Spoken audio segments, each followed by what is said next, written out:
Това, което се е случило, обаче не е добро нито за вас, скъпи приятели, нито за господин Димитров, който се нахвърли срещу мене и зададе въпроса дали аз съм нормален. Ще ви отговоря. Искате ли да чуете нещо?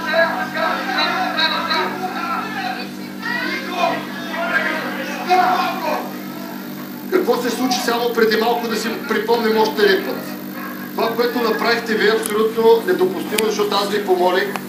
Вие дадахте своята оценка за този човек, но да го оцените с яйце в тялото или в главата е неправилно. Това просто е недопустимо.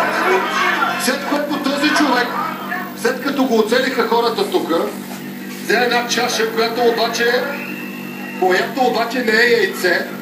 Това е чашата, която този човек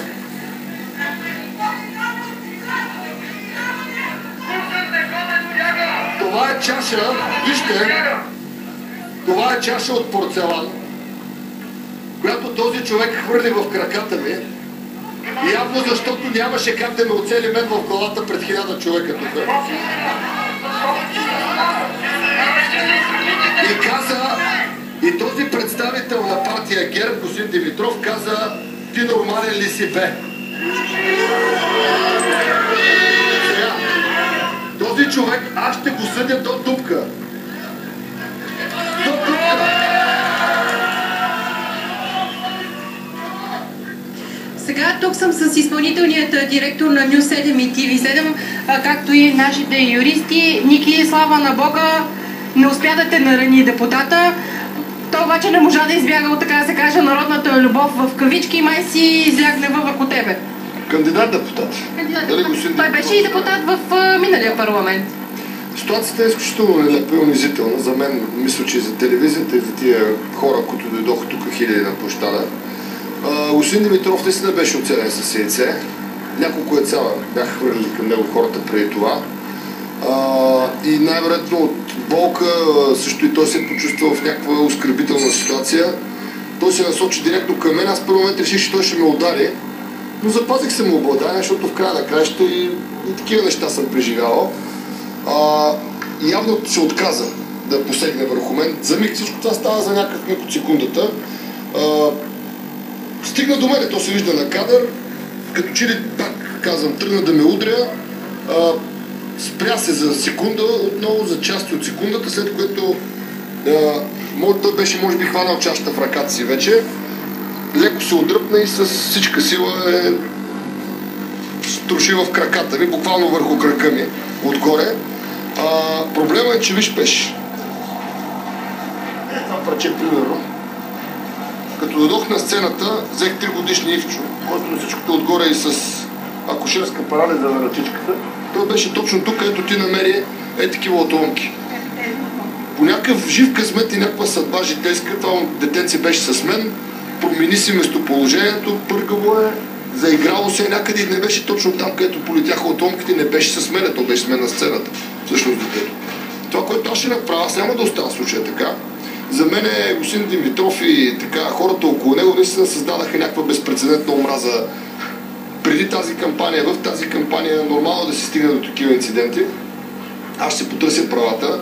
Веднага ни потърсиха от полицията, записаха се тук между другото десетки граждани за свидетели. Какво направи Димитров? Ще дам жалба в полицията при всички положения, може би ще сезирам и прокуратура, нашите юристи ще ни кажат, нашите млади юристи. Той сега обаче е с имунитет. Разликата между такива като мене и господин Димитров е, че аз мога да бъда при тия хора непрекъснато и съм там. И нямам имунитет. И мога да бъда бит от него, примерно да ми чупи чаши в главата, в краката и така нататък. И след това всеки си плаща цената, но той е с имунитет. И той, и Цветанов, и Борисов в момента с имунитет, така че няма как да се случи нищо до изборите поне. А сега искам да попитам нашите юристи как гражданина и журналиста Бареков в случая може да защити своите права и така човека, който направи това нападение срещу него, да понесе някакви последици. Така, той няма оправдание, нападателя, така да го наречем условно, за тази негова реакция, тъй като Бареков в случая не е неговия нападател, който го оцелил с яйцето. Всъщност, господин Бареков стана една жертва на това. Той произнесе, аз забравих да разкажа целият случай, когато между отказа му да ми посегне и чупването на чашата, репликата му беше: "Ти нормален ли си, бе?" Това всъщност беше така негови изпити. Всъщност това е една хулиганска проява от страна на господин Димитров, която може би ще се преследва за указа с древното хулиганство. Що се отнася до правата на господин Бареков, те могат да бъдат в случая защитени и извън имунитета на господина по член 45 от Закона за задълженията и договорите с гражданско дело, а не с наказателно, когато закона не го пази. Това може би изборите ще стигне до такива. Така че това е реда, в който могат да се претендират съответните неимуществени дели следствие на това, което се случи тук и което беше много неприятно, лично според мен, плод на събралата се агресия на хилядите български граждани, които просто са до такава степен озлобени срещу това, което се случи в държавата ни, че не знам какво би се случило на 12-ти. Не искам да прогнозирам, но народа пак ще излезе сигурно на улицата.